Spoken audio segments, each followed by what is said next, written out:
Hey everyone, welcome to Take My Life. In today's video, I'm gonna show you how to log out of your Tango account. So let's get started.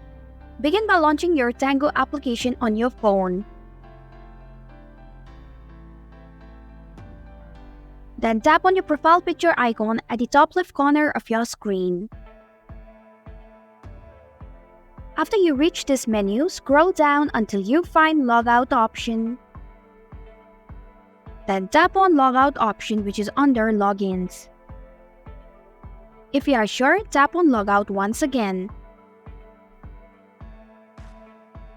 And this is how you can log out from your Tango account. Thanks for watching Take My Life. If you like this video, hit the like button and drop a comment with any questions or feedback. If you are new, subscribe and click the bell icon to stay updated on the future videos.